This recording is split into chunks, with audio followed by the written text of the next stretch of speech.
Welcome to Crossroads. The United States has now more than 50,000 troops stationed in the Middle East. Some new deployments, and this has been bolstered recently. It's raising discussions over whether ground operations could be possible against the Iranian regime. Will we go to ground war with Iran? That is the question. I'll answer this. Also, on that point, there are unconfirmed reports that President Donald Trump is weighing military action to seize Iran's uranium, also some oil sources, and maybe even an island. And also on that point, we could also see military action against the Cuban communist regime. Well, there's a lot happening. I'll be deep diving into all this, so make sure to hit the like button, leave a comment. Let's get started. All right, look, first of all, the United States now has more than 50,000 troops stationed in the Middle East, and this has been bolstered by recent deployments. And there's a lot of debate right now. Will we see ground operations against the Iranian regime? I want to show you the full context of this, what other media are saying, and I'll give my take on it. Let me show you this first, okay? Newsmax says this: more than 50,000 troops are stationed in the Middle East as the war in Iran heads into its second month. They say the number is 10,000 more troops than usual and comes after 2,500 Marines and 2,500 sailors arrived in the region, the New York Times reported. And notes the Marines came from the 31st Marine Expeditionary Unit. I see in the chat we have someone from that actually.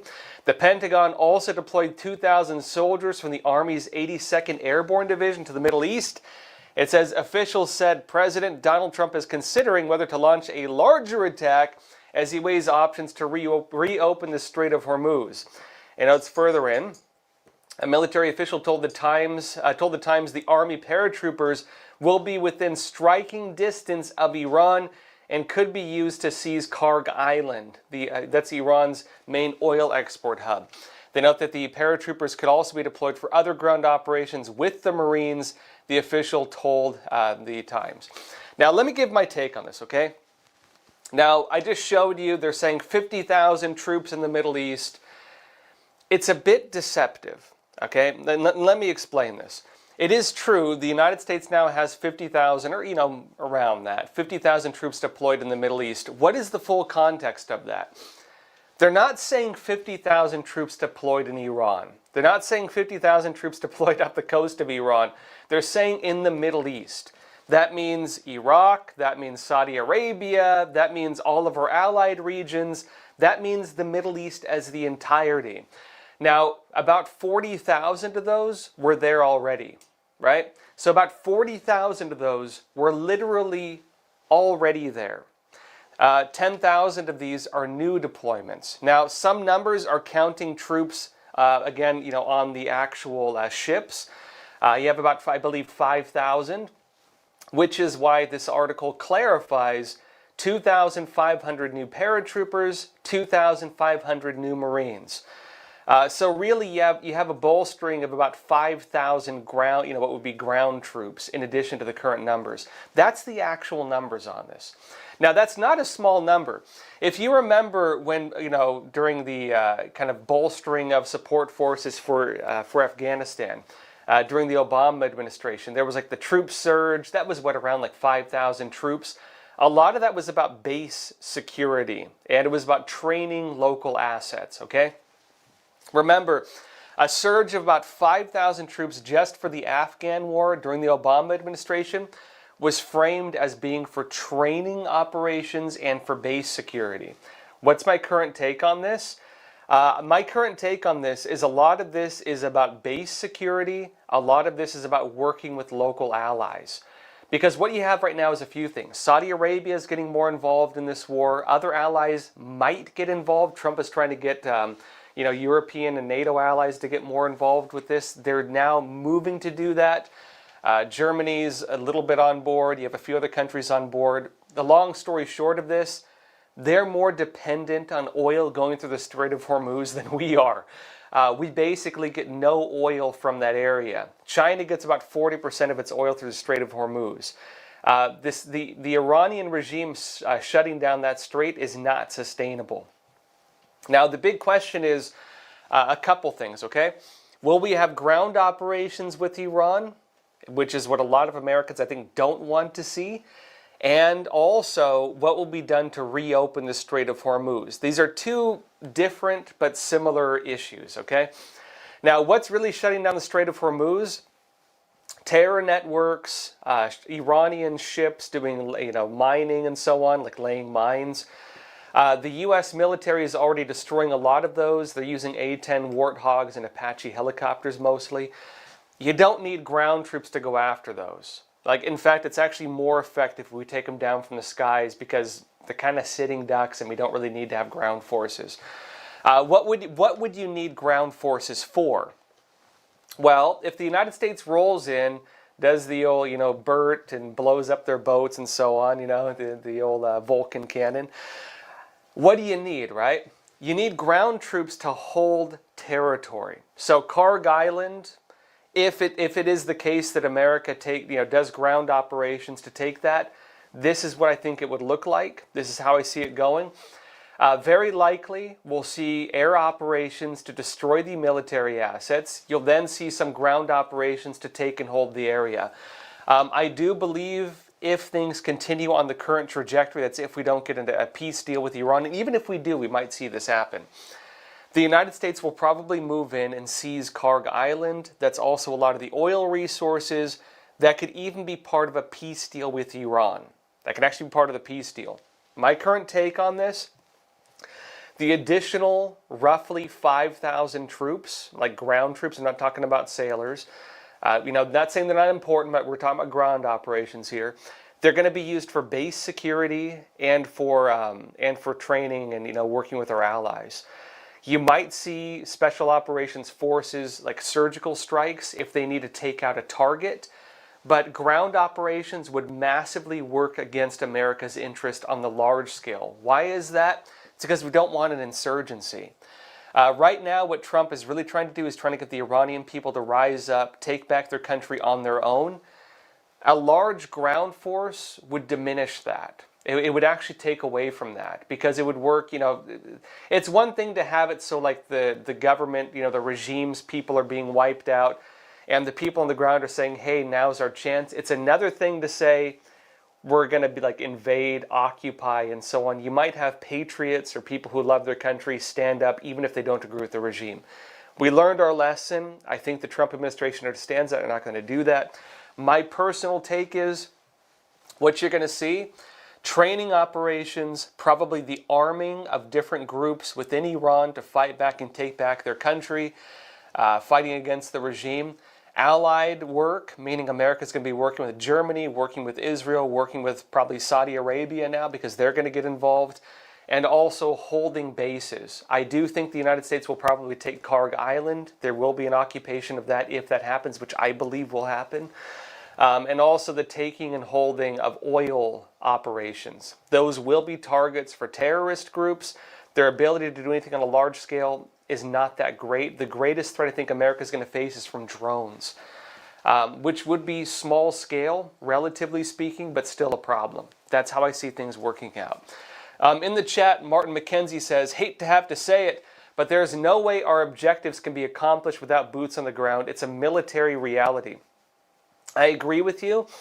I think the difference in understanding is this, right? There's three tiers. Occupation, we don't want that. Not on large scale at least. The destruction of military sources, ground operations for this purpose would actually be a detraction, not a benefit. I think right now the United States controls the skies. We can run near ground assets. In other words, not high altitude like strike, right? I'm talking about like A-10 Warthogs close to the ground. I'm talking Apache helicopters closer to the ground. And their ability to take, or AC-130 gunships, something like that, their ability to destroy ground forces is much greater than, and much more effective than ground operations would be. There's no need for it. So I think the last one would be like surgical strikes or strategic holding of specific assets. I think we could see that. But I think you're right. You can't really hold an area or secure an area without ground forces, and I think that is the limit to what Trump is looking at with ground forces. My personal take on it, but that's how I see this going forward. Also on that point, There are unconfirmed reports that President Donald Trump is weighing some military actions, as I'm saying, to seize Iran's uranium. Be talking more about this after a quick break. All right, just to pause here for a super quick moment. You are, of course, watching Crossroads with Joshua Philipp.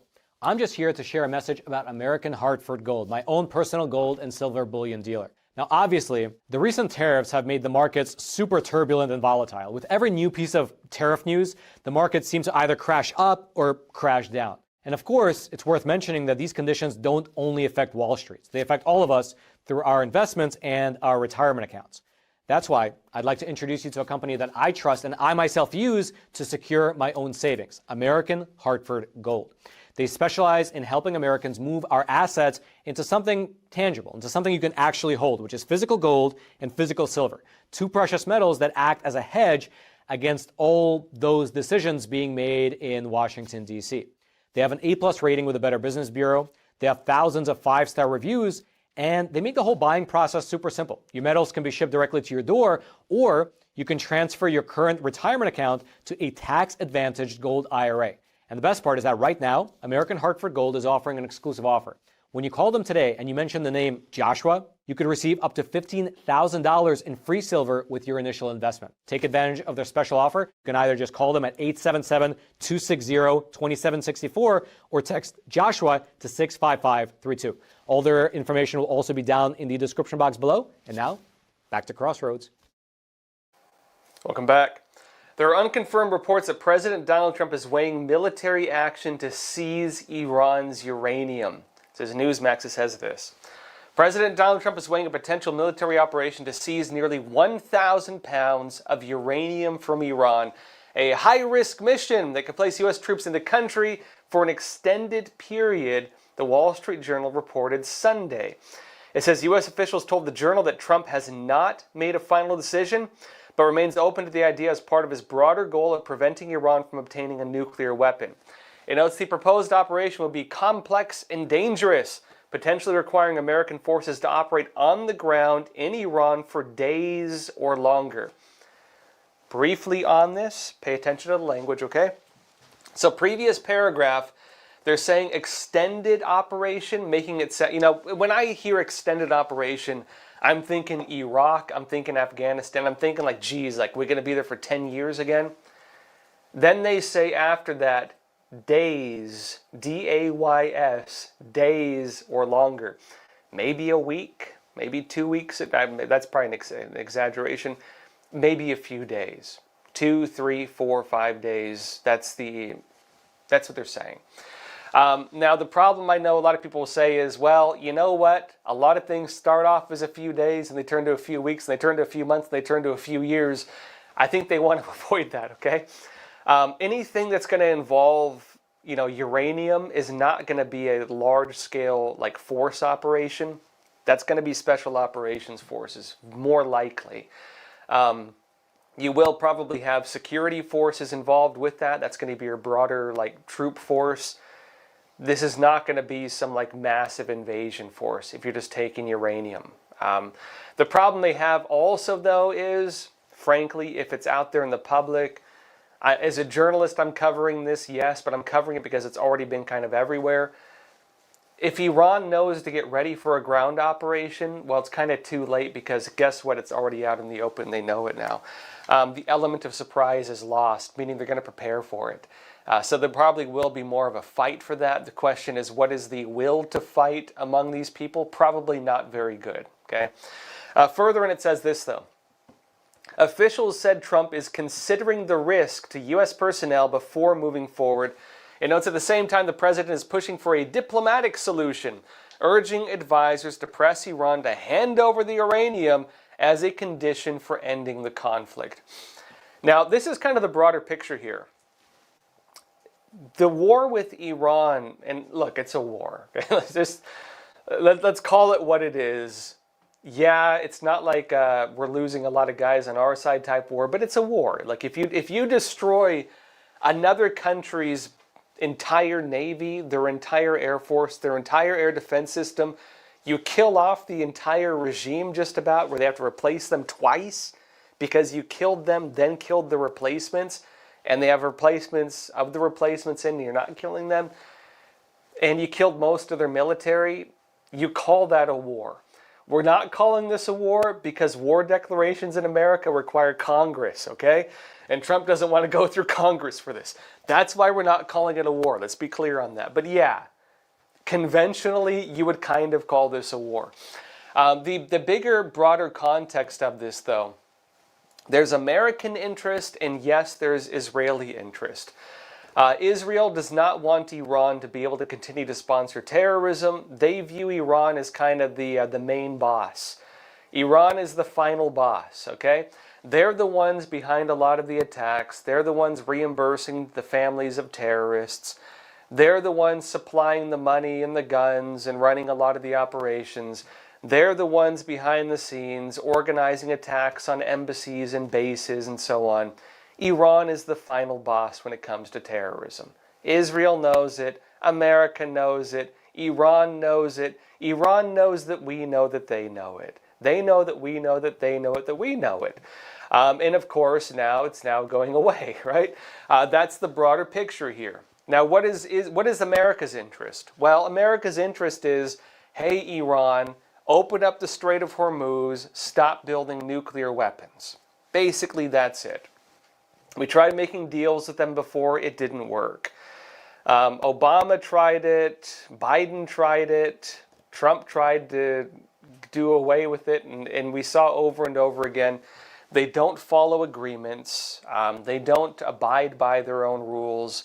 And when we try to make agreements with them on not doing stuff, they just do it anyway. That's the reality of it. Trump has said this publicly. We know they're not going to follow deals. So what do you need in order to have a deal enforced? Well, part of the deals before was audits.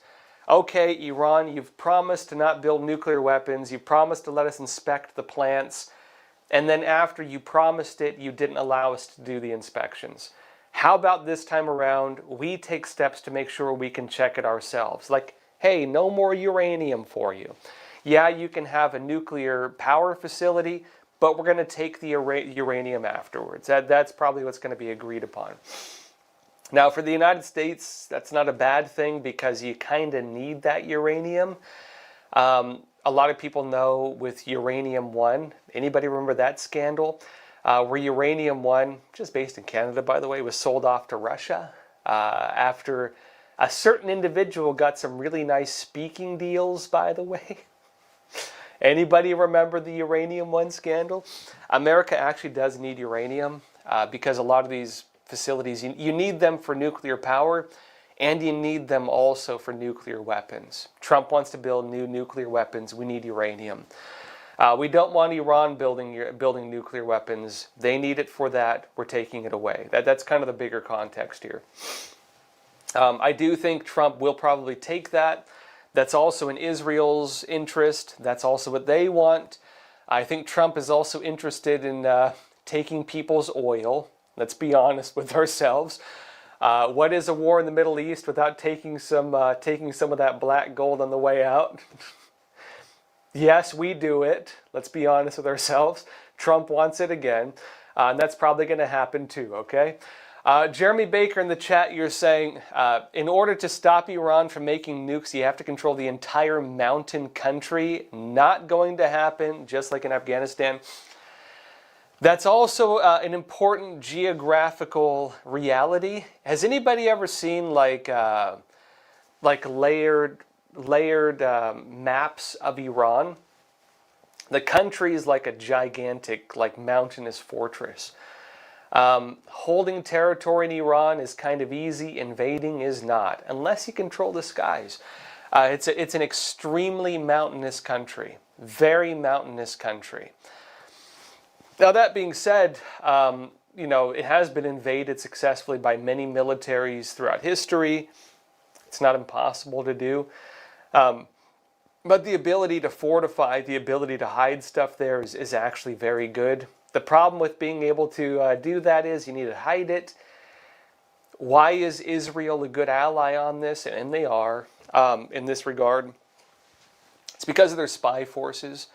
I would actually say that the real strength of Israel is in its spy forces. They're able to infiltrate a lot of different countries because, they have people there, right? And of course, they've been able to get into the Iranian leadership pretty dang well. They have assets in it that are very good. And the ability for Iran to hide in those mountainous regions is undermined by that fact. We know where their bases are. We know who the guys are. We know where they live. Trump probably watches their houses and sends them pictures of it, as he has done before. Their ability to hide stuff, traditionally, it's very good. Their ability to hide stuff in the modern era, not very good. It is true, though, they have a lot of deep underground bases. Those don't do very well against Moabs. We have the technology to take them out, as we have demonstrated. And so it's not as, it is a big deal. It's not as beneficial to them as it would be historically. That's the reality of it. On that point also, it's possible we could see military action against the Cuban communist regime. First, there was Venezuela. Then there was Iran. Next is going to be Cuba. The Cuban leadership wants to make a deal very quickly. Epoch Times says this. President Donald Trump again suggested that U.S. military action could be coming against Cuba, as his administration has placed economic pressure on the communist-ruled island nation. It says Trump has said that he would turn his attention to Cuba once the U.S. military operation in Iran is concluded, because frankly, Trump does not seem to believe that Iran is going to be a long-term thing. He's already thinking about the next thing, okay? Trump said this in remarks on March 6, quote, "We could do them all at the same time." In other words, yawn, I guess we'll start another one while we do this because we're kind of bored with this one. That's kind of the way he's making the sound. But he added, quote, "But bad things happen. If you watch countries over the years, you do them all too fast, bad things happen." Basically, Trump is saying this is part of a few things. So under the new U.S. military doctrine, the United States is reinforcing the Monroe Doctrine. That is basically the Americas are the United States' backyard. What are the Americas? That is North America, Central America, and South America. What is North America? North America is Canada. North America is Mexico. What is Central America? Well, that's Panama and, the Costa Rica and Nicaragua and so on. What is South America? Well, all those other countries there, Brazil, Venezuela, and so on. A lot of countries, right? And the Caribbean. Cuba, our good old friends there who don't know they're our friends, and we're going to make friends with them whether they like it or not. What is part of the Monroe Doctrine? If you're not part of the Americas, you don't belong there. That used to mean Europe. That now means Russia. That now means China. That now means Iran, frankly. And part of the new reinforcement of this, Trump is calling it the Don Road Doctrine, is we're pushing, in fact, it's part of the deal, for example, with Venezuela. If they want their oil back, what do they have to do? The actual statement is if they want their oil, they need to push out Russia, China, and Iran. These countries have had massive influx into their countries. Basically, Cuba is kind of also one of the main forces of subversion. Cuban intelligence services have actually infiltrated the militaries and the governments of a lot of countries throughout Latin America. Cuban intelligence assets also run a lot of the drug trade. A lot of things people don't know about. Iran is also deeply part of the drug trade, especially on the terrorist network side. Does anybody remember the post 9/11 propaganda? If you do drugs, you support terrorism. If you smoke pot, you support terror. Does anybody remember that? It's actually true. A lot of the cartels are deeply tied in with terrorist organizations. Iran presence within that region is hugely tied in with it, especially Hezbollah. You even have Hezbollah political parties throughout Latin America. I know going back over 10 years, I had good sources telling me there were actually Hezbollah training camps in Mexico, including in Tijuana. I was told previously Hezbollah sources were actually training the cartels on tunnel building and building IEDs, improvised explosive devices. They actually have a lot of work with terrorist factions. You also have a lot of Maoist, meaning China-trained narco-terrorist organizations. Groups like FARC, Shining Path, a lot of others. Especially in the tri-border regions in South America, and especially just throughout, like, when you get to like Central and South America, you deal a lot more with like the actual Maoist-trained communist narco-terrorists. And those are tied in with Iran, they're tied in with China, they're tied in with the drug trades, and yes, they're tied in with Cuban intelligence services. There's a big nexus of these countries. And so as Trump is now launching these operations to take up the cartels, push Iran out of Latin America, push China out, push Russia out, and of course, you know, Cuba is a big part of this because, as I mentioned, the Cuban intelligence services, they're not big militarily, but they're very big on the intel side. Getting rid of that is a huge necessary step for liberating the governments of Latin America from that nexus, because they've infiltrated the governments and the militaries of a lot of these countries, including Brazil. The Brazilians know this, including Venezuela. That was a big topic in their elections before Maduro overturned the elections. That was one of the biggest debates in their country, that Cuba was controlling their government. This is one of the big, not very well known outside of Latin America topics. And getting rid of the Cuban influence on that is a huge deal. So that's the bigger context of what's happening. Trump is trying to reassert these things. He's trying to get rid of these things. That's the bigger context. Now look, speaking of communist infiltration and Chinese influence and all the other ones, there's another thing happening right now with America. And there are mass protests sparking up on the streets of the United States. And the current banner is the No Kings rallies. Now, I want to be clear, not everybody in the rallies is like a communist. Not everybody is doing this because they're being like puppeteered by Cuba or like Chinese billionaires or something like that. But there are some. You have a lot of grassroots support for this. You have a lot of people who just don't like Trump. I'm not going to tell you all what to believe. That's your opinion. Fine. I'm not saying that's a bad thing. But the other reality is there is a lot of Chinese money in this, and that is a problem, okay? You also have a lot of communist group infiltration, and they're trying to steer it in more radical ways. Now, there's a new investigation showing the massive amounts of money, foreign money, and deeper agendas tying in with this. Fox News had a great investigative series, and they said this.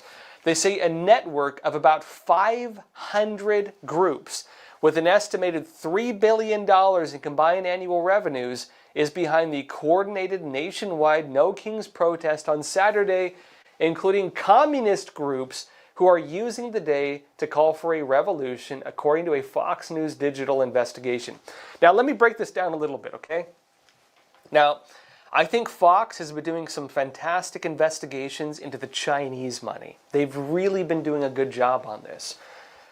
That first paragraph conflates a couple things, though, that personally I think they group things together in ways that I don't think you should really group them together. So when they talk about like $3 billion of combined assets, they're not talking about money pouring into No Kings. They're talking about the combined assets of every organization involved. Not every organization involved with this is like a Chinese puppet or like a communist puppet. You have a lot of normal left-wing organizations. Anybody who followed my reporting a couple years back when these things were, was it a year ago, when these things were first starting? Remember, I went to California. I was on the streets when they were burning vehicles and so on. I showed you all, I actually went to the No Kings rallies in California. I did some on-the-ground investigations and reporting there. What's really going on with this? These are not grassroots, first of all. The No Kings rallies, they call themselves grassroots. It's not, okay? If you go to the actual website, you can see all the organizations involved.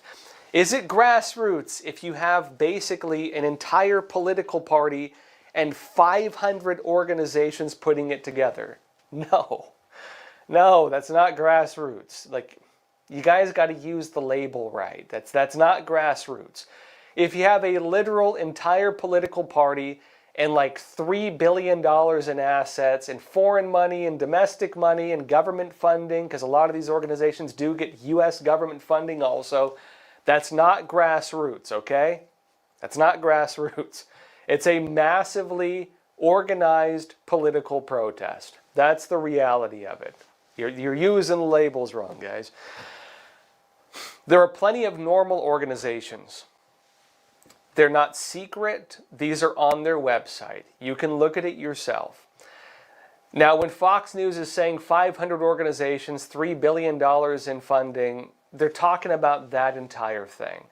But there's also something very important they're talking about, which is the communist organizations and the Chinese money.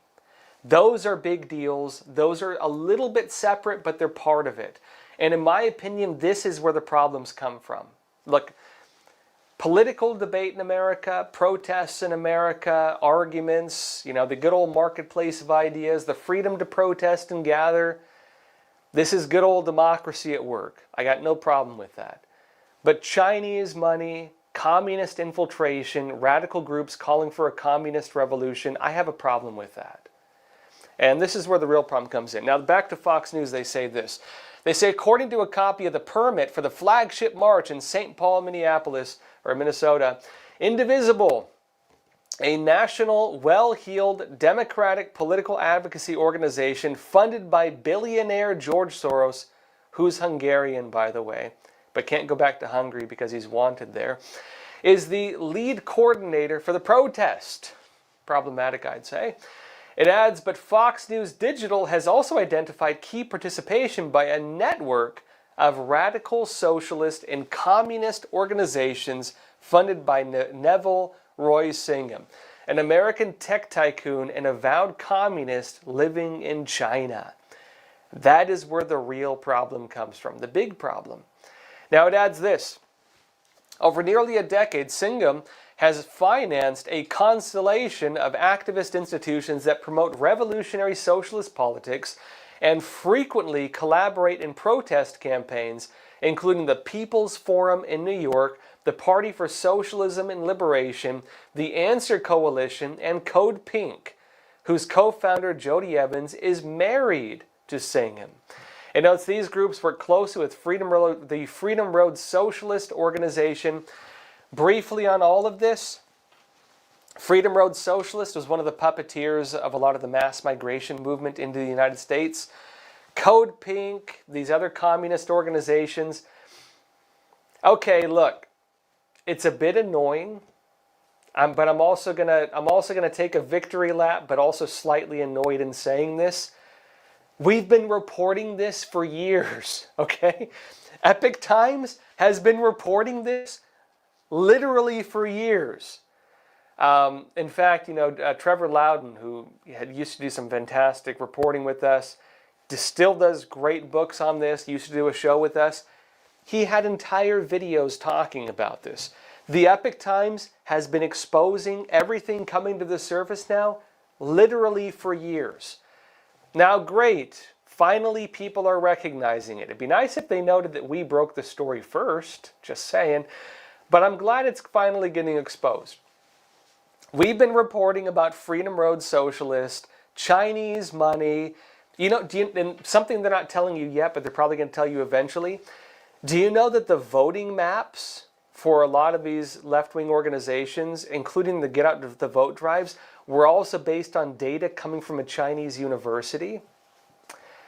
You're probably going to see that reported in the media eventually. We reported it years ago. It's tied in with this exact same network. Some of these organizations were doing the voting maps for the Get Out the Vote drives that was being run by some of these communist organizations and back in 2020. Anybody know that? That's a huge deal.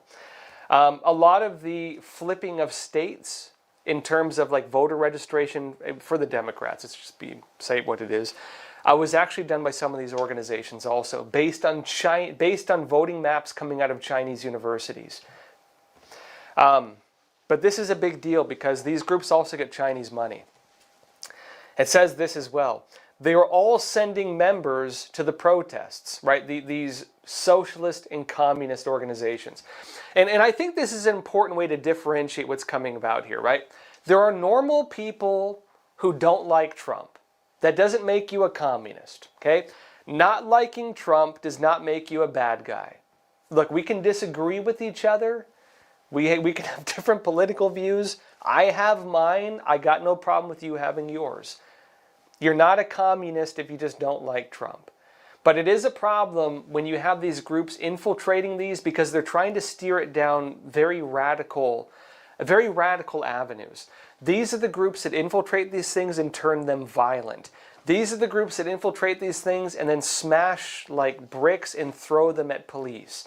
These are the groups that infiltrate things and turn them into really far left directions. And that is why this is problematic.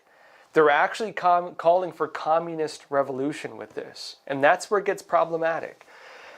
And also on this, just real quick in the chat, Kathleen White, you're saying the only Americans saying Trump is a king are the No Kings protesters. Which is kind of funny, by the way. Okay, look, I'm going to state a bit of my own take too.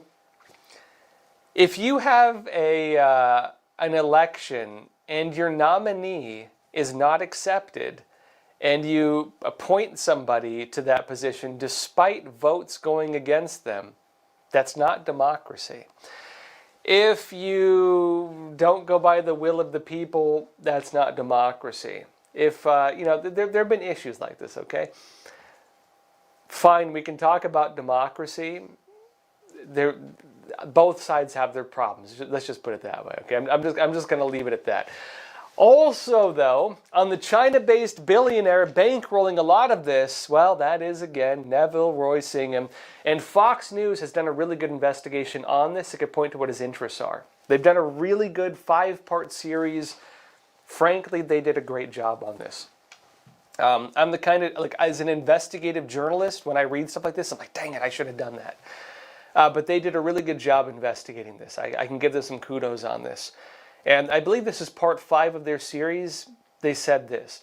They said further in, last November in Shanghai, in China, as American tech tycoon Neville Roy Singham, who's, by the way, actually being requested by Congress to appear and testify, and is ignoring them, because he's based in China. He's ignoring Congress to testify. And said he took the stage at the Golden Tulip Hotel for a conference endorsed by the Chinese Communist Party.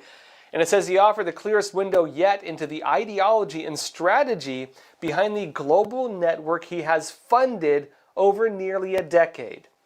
It says clutching a 172-page report that he authored, meaning he wrote this thing. This is probably what he's doing it for because he wrote the book on it literally, and he's giving the money to finance it.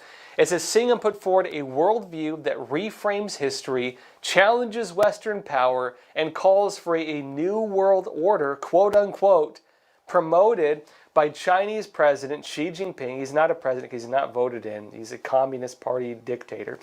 And the Communist Party of China, or CPC, or CCP, as it's called in its country. And he said this, quote, "We want to, therefore, have a new world order that is based on multilateralism." What do they mean by that? When they say multilateralism, this is a reference to the multipolar world order. It's kind of like, okay, it's a bit of like the technical terms they've invented to refer to other things.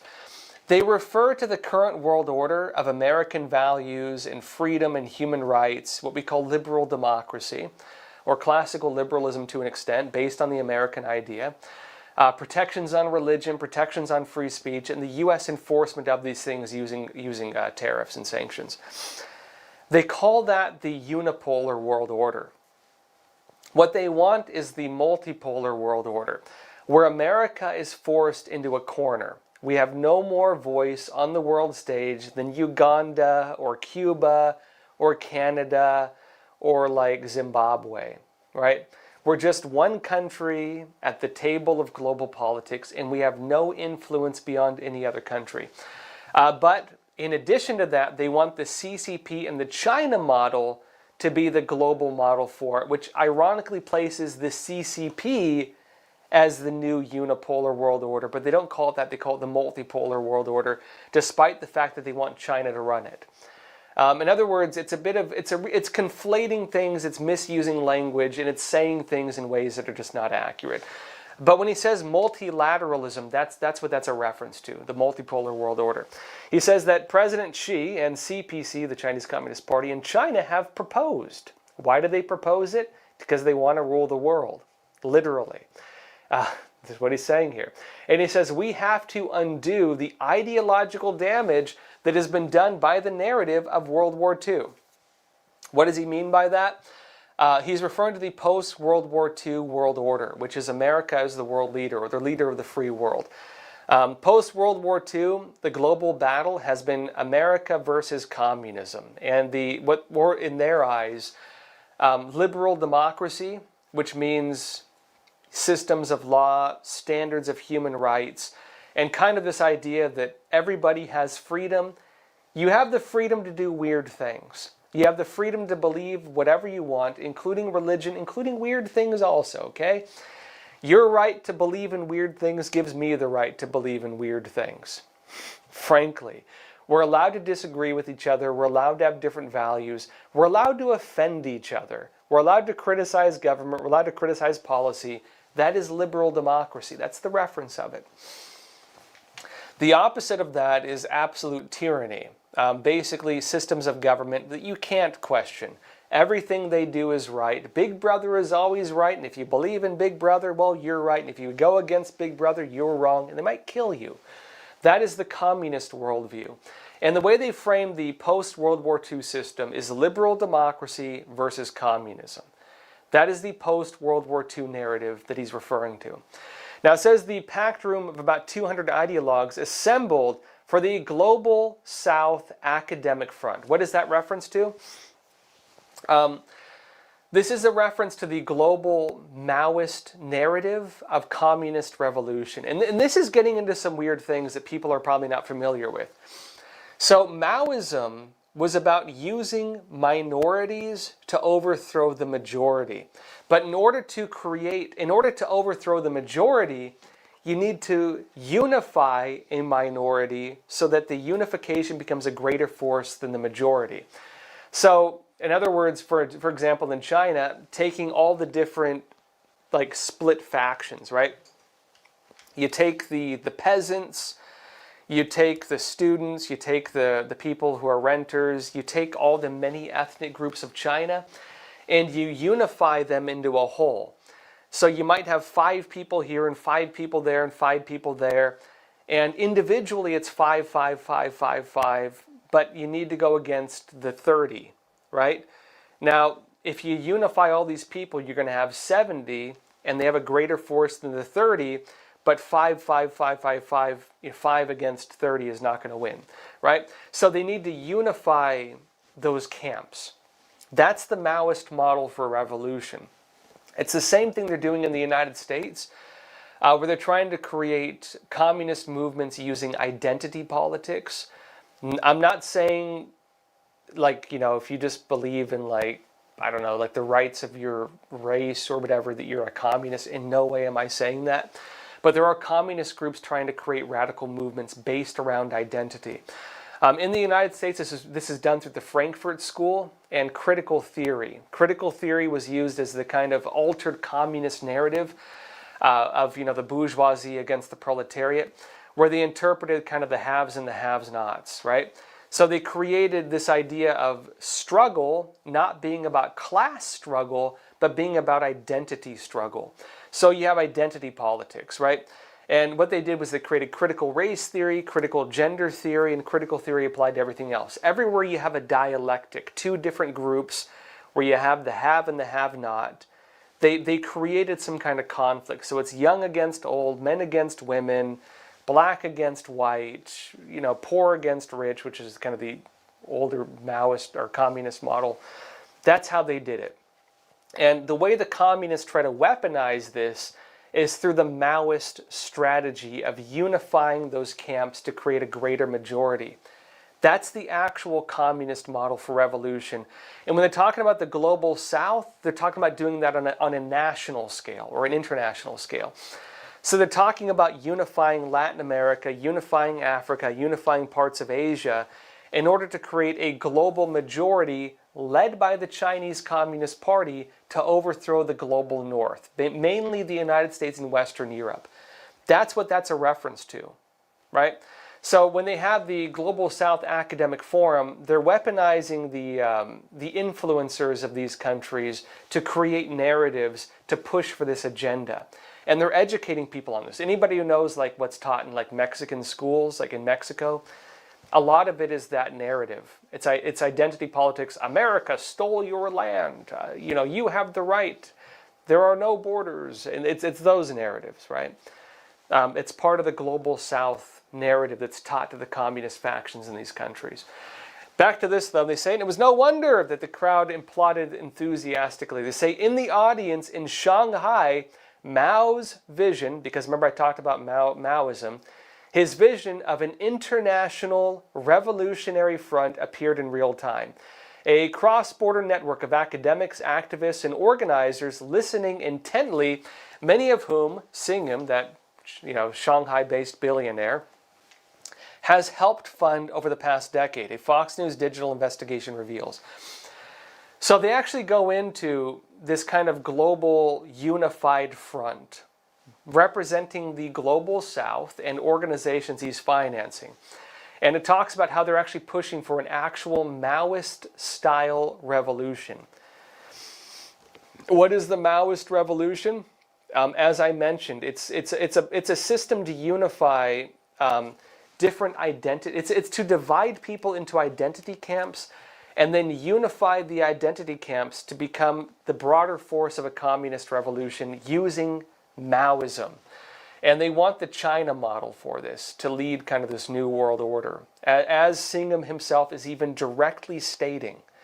And he's one of the big forms of money on the communist factions infiltrating these No Kings rallies. I'm not saying the No Kings rallies themselves are communist. Frankly, it's more of like just a normal left-wing Democrat political campaign as far as I see it. But you have these radical groups infiltrating it, and they will try to use it, and they are trying to use it for their own interest. In the chat, Yudi Akim, he's saying multipolar world order. Leave us alone on our side of the world with our human rights violations because it's our space, but also allow us to rob you blind on your own soil because we need to trade, and stop asserting dominance because it's not nice. Yeah, I know, it's funny, right? I mean, yeah, there's a lot of hypocrisy in it. So when you talk about the multipolar world order narrative, they're demonizing America and what it represents. The reality is they themselves want to become what they say America is. And the difference is the American world model represents a type of freedom. What they want is a type of tyranny. They want their system to be dominant. And it's true too. When they say anti-China forces or groups, critical or, groups attacking the communist regime, what are they talking about? What are the groups attacking China? Literally, the Chinese Communist Party is killing people for their organs, persecuting religions, exporting persecutions abroad. When they say you're attacking China, all they're saying is that you're daring to talk about that. So how is it that they can kill you, they can persecute you, they can torture you, they can use you as cattle, or they can pull you off the shelf and kill you on demand to sell your organs for profit, but you're the bad guy if you just say, hey, they're doing this to me. So if you talk about human rights, you're suddenly an anti-China force. Like, how does that logic work? That's basically how they frame this stuff. And the whole narrative also around transnational repression, where the CCP is exporting, the policies of suppression outside its borders, it's all based on suppressing people just saying what's happening to them. It's actually insane. It's insane.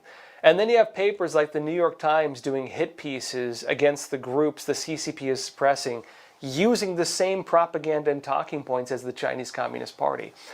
Even, for example, citing Chinese Communist Party sources to frame those narratives. Like, imagine this. Imagine if, World War II, Holocaust, death camps, if you had media criticizing, like, the Jewish people, saying that they were anti-German forces, or Germany regards them as evil, and they were citing German sources as their entire source of that, and they were also not reporting on the death camps when they all knew about it. Like, would you call that right? Would you call that a moral stance? That's what the media right now is doing to groups being persecuted by the Chinese Communist Party. One of the big ones in being, again, Falun Gong or Falun Dafa, which are being, genocided, imprisoned, tortured, organ harvested, and persecuted outside China's borders. Not limited to them all either. You also have the Muslim Uyghurs. You also have a lot of house Christians, and you have some Catholics now, too, getting persecuted. And Tibetans, of course. And so, it's a big thing, and a lot of people kind of turn a blind eye to it and try to attack the people saying, hey, we're being killed and persecuted, and even citing the CCP as justification for the persecution. Like, what a crazy timeline we're in. Meanwhile, though, on another topic, the Trump administration has done something else. They've put a bounty out on fraud, and they're actually offering a ridiculous amount of money if you make a report that leads to the takedown of a fraud network. New York Post said this: Uncle Sam needs you to help crush the billion-dollar financial fraud gangs. It says Treasury Secretary Scott Bessent is launching a new program on Monday that will reward tipsters with up to 30% of the fines imposed on criminals who are trying to bleed the U.S. taxpayers dry, the Post has learned. And if you report like a multi-million-dollar fraud ring, or like a $7 to $10 billion fraud ring, as has been discovered in Minneapolis, that's a lot of money. 30%, imagine that. It says the program includes tips for Medicaid and Medicare ripoffs, and giving that fraud to those in two programs tops some $70 billion per year, according to one estimate. Whistleblowers could be in for some big payouts, meaning, boys, the treasure hunt is on. Get the boys together. It's time to go bounty hunting. There's some treasure out there. You're talking 30% of like $70 billion. Okay? Ready for the pickings. That's a lot of money. If you can successfully expose one of these fraud networks. There are some caveats to it. Like the fraud network, I think, has to have, I'll show you in a minute, but it has to have like over $1 million in fraud. The reality is a lot of those easily meet that threshold. And the reality is a lot of this is so on the surface, out in the open, that you have literal, normal, like Gen Z YouTubers going and knocking on doors and exposing some of these fraud networks. Like that's how open and on the surface they are. Now, this could result in some harassment that is undue, yes, but this is also putting a lot of financial interest in people who want to make a lot of money right now, and just by exposing these things that are, again, just basically blatantly out in the open. Now, they say this: other forms of financial crimes are also included. And they say the move comes after Bessent visited Minnesota in January, which had become ground zero for a sprawling web of scams by Somali immigrants who allegedly ripped off government welfare programs to the tune of at least $9 billion since 2018. Trump is actually saying that over the course of 10 years, he believes they've probably stolen, just in Minneapolis, about $100 billion. Some estimates put the $9 billion as like a 1-year estimate in terms of how much money they've stolen. But it says this as well: the payments, right, the bounties, I think we can call them, will come directly from fines rather than having the American taxpayers foot the bill. Meaning, the fraudsters are the ones who have to pay it. Meaning, American taxpayers aren't going to be the ones paying the bounties. The fraudsters have to pay the bounties. They say it is according to confidential Treasury documents obtained by the Post. Now, briefly on this, take it as you will. These are claims from the New York Post saying they were shown these documents. We haven't seen them yet. Personally, I believe it was probably leaked to them legitimately because they're kind of in favor of this stuff, okay? And the Trump administration would have it in their interest to leak that. But they say this, quote, individuals located in the United States or abroad who provide information may be eligible for awards if the information they provide leads to a successful enforcement action that results in monetary penalties exceeding $1 million. One of the documents reads. Now, why does that matter? Okay, if you are part of a fraud network and there's a transnational element to it, okay, or even a national element to it, let's imagine you're part of a, give a real example, you're part of one of these Somali fraud networks. You know, people are smuggling money to Al-Shabaab, which is a terrorist organization in Somalia. They know this is happening now. You know that a local government official in Somalia is part of it, which has been exposed, by the way, on several occasions, by the way. You know that your cousin is doing it. You know your brother's doing it. You know a friend is doing it. Maybe you've gotten swooped into it and you know it's happening and you want out. What might incentivize you to report it? Well, a couple things. Immunity, meaning you were part of it, you want out of it, right? You are part of it and you want out of it. What is the incentive of that? Well, geez, please don't put me in prison. You have a lot of incentive to expose it. That's a lot of people. That's a lot of people. If you add to that the possibility you could get 30% of the money and get off the hook, imagine how many people in those communities, how many people who are friends of fraudsters, how many people not even in the United States but in other countries, whether it's Somalia or Mexico or another, Venezuela, or they've even found Russian ones now, like even some from Eastern Europe and so on as well. What might incentivize you to report that? If you're in a country where, frankly, 30% of $1 million is probably enough to retire on, you have a lot of incentive. You have a lot of incentive. And they're saying this program would mirror a similar scheme run by the Internal Revenue Service, the IRS, which is also overseen by the Treasury Department. We will see where this goes. The Trump administration has created a task force to go after fraud. They have a huge operation to go after fraud. And this ties into a few things. The Trump programs of mass deportations are facing a lot of pushback right now. They seem to be backing off that a little bit, probably because of the midterms and the elections. I think the Trump administration, they believe that they have relatively broad popular support for mass deportations. Polling has put support for that at around 80%, even among over 50%, even total deportations among even Democrats. Meaning it's a popular issue. The problem they're facing is bad optics, though. Like the anti-ICE riots, the blocking of people, the narratives, oh, you shot somebody who was trying to ram you with their car. You shot somebody who brought a firearm to a protest and looked like they were pulling it out of their pocket. You know what I mean? It's bad optics, right? It's bad optics. And so the media feeding frenzy has been all focused on that. And yeah, they're partisan actors as far as I'm concerned. They're all feeding on that. And that's the main narrative drive for the midterms. I think the Trump administration, they don't want those optics playing into politics for the midterms. So they're backing off that a bit. The popular issue, though, is, wow, you deported this guy who was stealing $1 million from a program meant for needy children. You were literally stealing money from American children, from poor American children. You were literally stealing money from dying elderly people, like hospice fraud.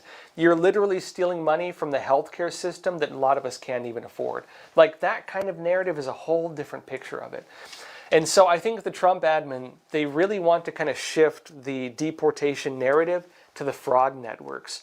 Not to mention the idea of getting rid of fraud, getting rid of financial incentive for illegal aliens, because I think what they also want to do is they want to have deportations of criminals and people who've basically been living off the backs of Americans.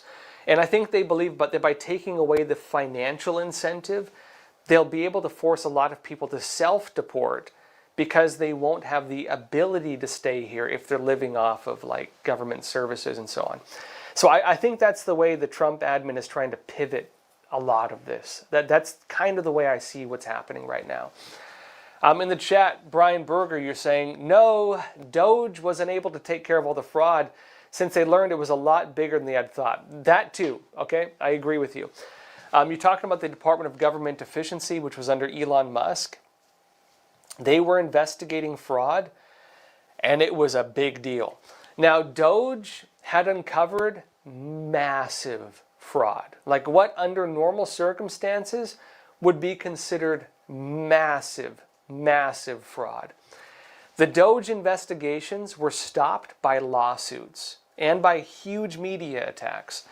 The big thing they needed to be able to carry out their investigations was access to documents, access to records.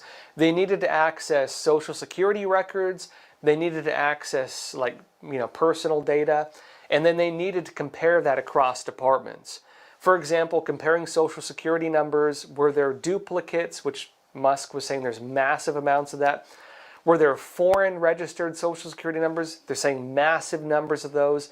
They're saying like 9 out of every 10, it was a huge number of calls to the Social Security office were fraudulent from other countries. Like, they need to get that data and then compare it to voter rolls, compare it to welfare recipients, compare it to that. But they're being blocked from doing that because 23 U.S. states, I believe it was, Democrat states, were blocking them from getting access to it. Now, on the Democrat side, they're saying that the blocking of access to that is protecting private data, which is, in my opinion, that is normally a valid argument.